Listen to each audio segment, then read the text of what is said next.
Today we're going to look at the reaction between a metal and an acid, and there's a general equation that we use for this, which is that any metal that is reacted with an acid will always produce a salt and hydrogen gas.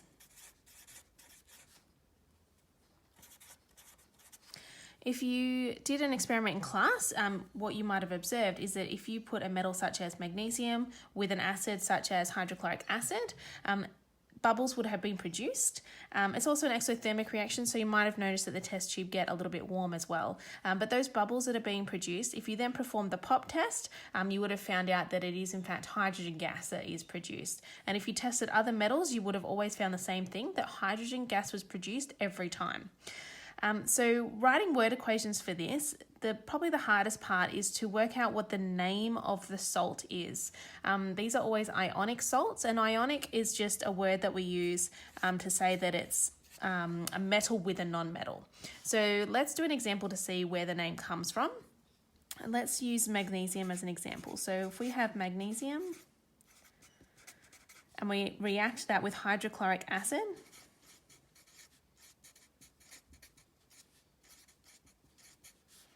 we get some sort of a salt, and we can immediately write in hydrogen gas because we know that that is always produced. Now the name of the salt. So whatever happens, whatever we start with in an experiment, in any sort of chemical reaction, we have to also end with it. So matter can neither be created nor destroyed. So whatever we start with on one side of the arrow, on one side of the reaction, we also have to have the same stuff on the other side. Now the hydrogen gas, it's pretty easy to see where that has come from. So the hydrogen gas over here has come from the hydro part of this hydrochloric acid. And so what we have left is, just use a different color, we have the magnesium over here and the chlorine part of the acid. And so the name of the salt that has been produced is going to be magnesium. We always name the metal first. Magnesium chloride. We name the non-metal second. Okay, so magnesium plus hydrochloric acid is going to produce a salt, which is called magnesium chloride, and hydrogen gas. Let's try another one. So let's try, this time let's do zinc. And let's try a different acid. Let's use sulfuric acid.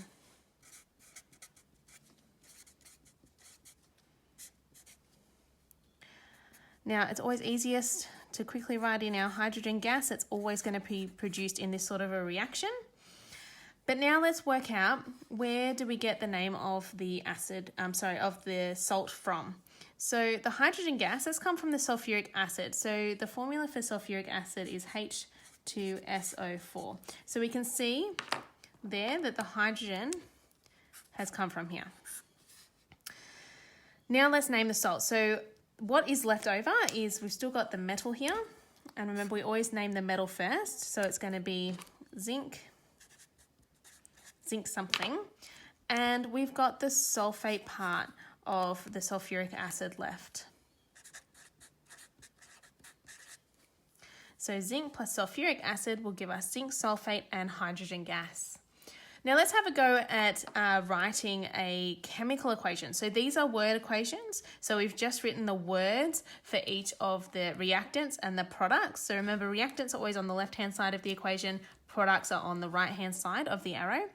And so to write a chemical equation means we're actually going to use the formulas for each of these. So let's do the magnesium one here, this reaction here. So magnesium, on our periodic table is where we get our magnesium from, and we are reacting it in a solid. So next to it, we just write that we've got a solid there. So magnesium solid, we actually have a piece of it, plus hydrochloric acid. So hydrochloric acid's formula is HCl. So the H stands for the hydrogen, and the Cl is the chlorine.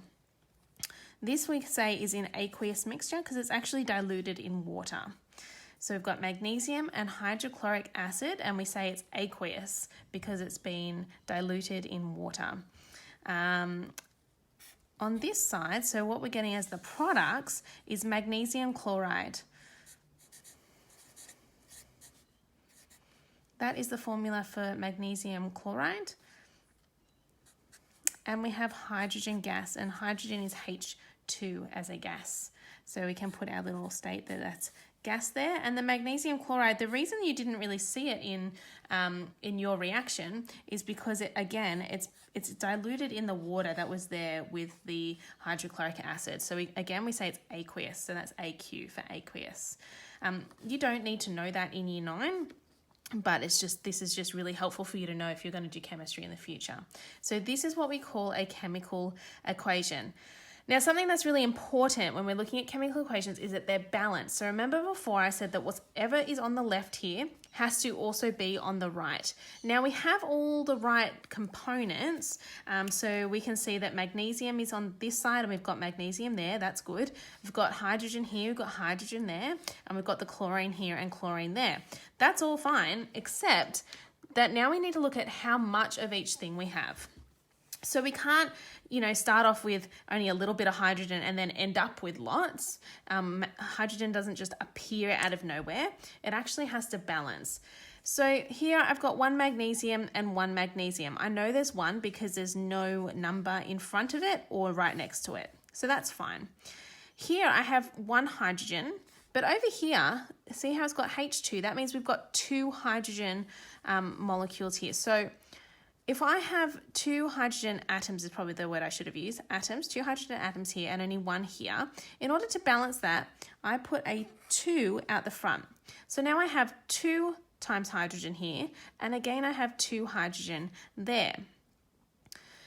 Now let's check the chlorine. So now this 2 also relates to that chlorine. So I also have 2 chlorine on this side, and here I have 2 chlorine on this side. Now that little 2 only relates to the chlorine. It doesn't involve the magnesium at all. A number at the front, that relates to everything in that molecule. So this is 2 hydrogens, but it also means 2 chlorines. This means 1 magnesium and 2 chlorine. So now I actually have a balanced equation. The numbers of each on each side match. So let's try one more example of that, and we might as well do our second example there. So the zinc. Zinc is like that from the periodic table. Oh, sorry, you can't see it. There you go, zinc plus sulfuric acid, H2SO4. Acids are always in aqueous solution. Gives us zinc sulfate.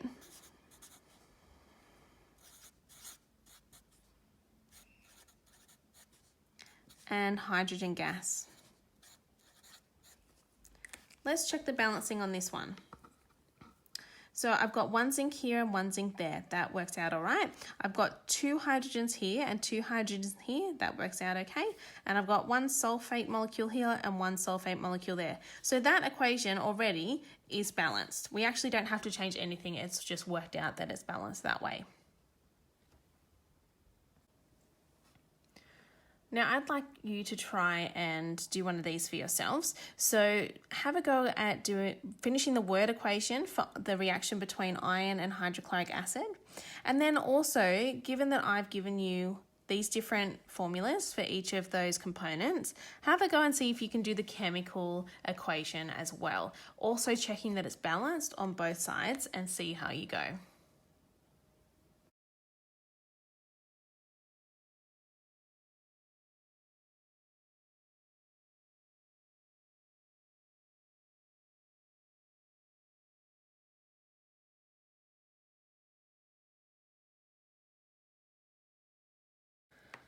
So the other reaction we want to look at today is that between a metal carbonate and an acid.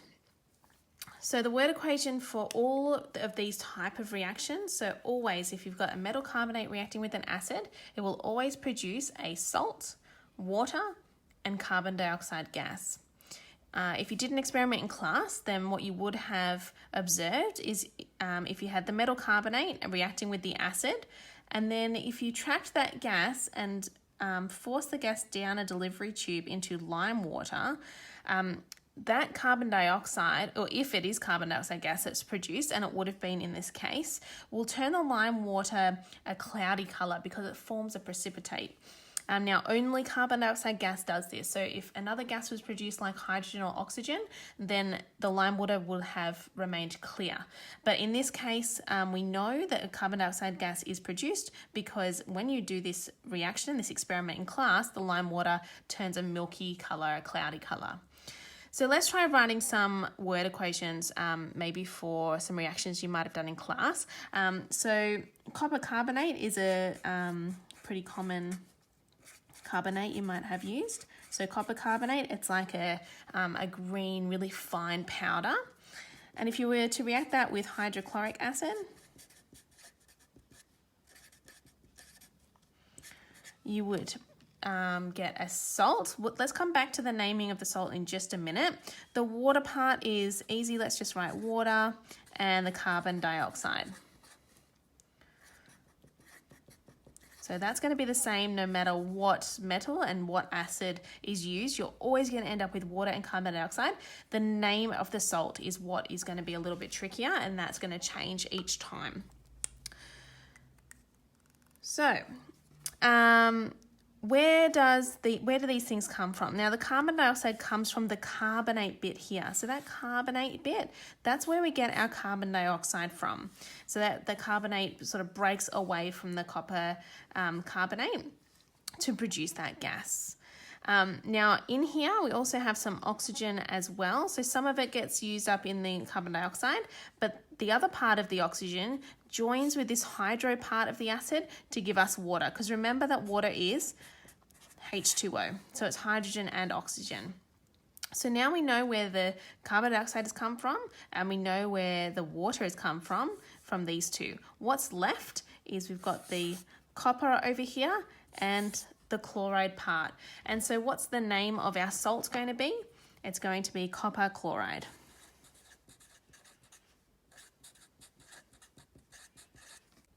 Another metal carbonate you might have looked at is calcium carbonate.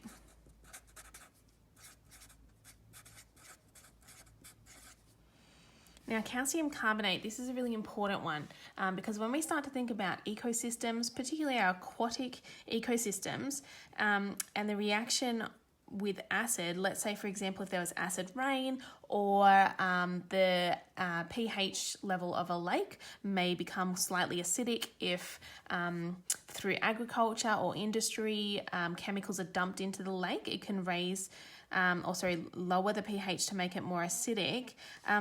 Calcium carbonate is what makes up a lot of our crustacean and shells on our living animals. So unfortunately, what that means is that these shells can be damaged because of a change in pH in any sort of aquatic environment. So this one's a really important one to remember and a really important one to learn and to look at.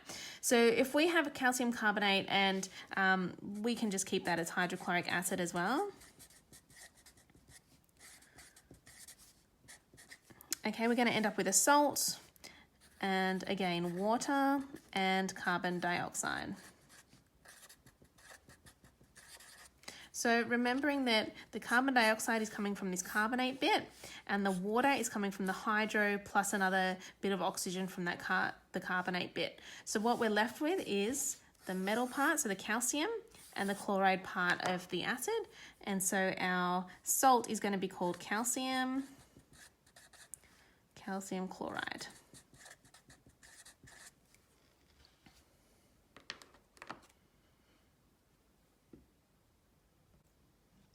So I'd like you to have a practice of some of these now. So see if you can write the rest of the word equations for both of these reactions. So the first one is sodium carbonate with hydrochloric acid, and the second is magnesium carbonate, also with hydrochloric acid.